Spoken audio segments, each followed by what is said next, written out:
Junior ডাক্তারদের দাবি তো মেনেই নেওয়া হয়েছে, তাও কেন কাজে ফিরছেন না প্রশ্ন তুলেছেন মুখ্যমন্ত্রী মমতা বন্দ্যোপাধ্যায়। সুপ্রিম কোর্টও জুনিয়র ডাক্তারদের মঙ্গলবার বিকেল 5টার মধ্যে কাজে ফিরতে নির্দেশ দিয়েছেন। সুপ্রিম কোর্টের নির্দেশের পরে নবান্নে প্রশাসনিক বৈঠক থেকে মুখ্যমন্ত্রী বলেছেন, কারো কিছু বলার থাকলে তার কাছে আসতেই পারেন। তিনি আরো বলেছেন, স্বাস্থ্য ভবনে গিয়ে 4টি দাবি জানিয়েছিলেন জুনিয়র চিকিৎসকরা। আরজি করের প্রিন্সিপাল সুপার, চেস্ট মেডিসিন ডিপার্টমেন্টের হেড এবং অ্যাসিস্ট্যান্ট সুপারের অপসারণের দাবি জানিয়েছিলেন। সেদিনই দাবি মেনে তাদেরকে সরিয়ে দেওয়া হয়েছে। তারপরেও কর্মবিরতি চলছে। হাসপাতালে প্রায় 70,000 রোগীকে ভর্তি নেওয়া হয়নি। 7,000-এরও বেশি পূর্ব পরিকল্পিত অপারেশন সম্ভব হয়নি।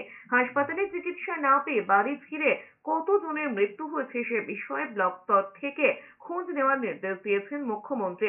হাসপাতালের নিরাপত্তার জন্য পুলিশকে টাস্কফোর্স তৈরি করতে বলেছেন। রেস্টরুম থেকে ওয়াশরুম করার নির্দেশ দেওয়া হয়েছে। প্রত্যেক হাসপাতালের রোগী কল্যাণ সমিতির চেয়ারম্যান পদে সংশ্লিষ্ট হাসপাতালের অধ্যক্ষই যাতে থাকেন সেই পরামর্শও দিয়েছেন। সুপ্রিম কোর্টও ডাক্তারদের রিকোয়েস্ট করেছে জুনিয়রদের কাজে জয়েন করার জন্য। আমিও ওই মিটিং থেকে রিকোয়েস্ট করব, দয়া করে আপনারা কাজে যোগদান করুন। যদি মনে করেন আপনাদের কিছু বলার আছে, ইউ আর অলওয়েজ ওয়েলকাম। আপনারা 5 জন 10 জনের একটা টিম নিয়ে আসুন, আমি কথা বলতে পারি। আমার হেলথ সেক্রেটারিকে আমি পাঠিয়েছিলাম আপনাদের সাথে কথা বলতে। আপনারা স্বাস্থ্য ভবনে গেছিলেন, স্বাস্থ্য ভবনে গিয়ে আপনারা 3-4টে ডিমান্ড করে এসেছিলেন, সব কটা ডিমান্ড মানা হয়েছে।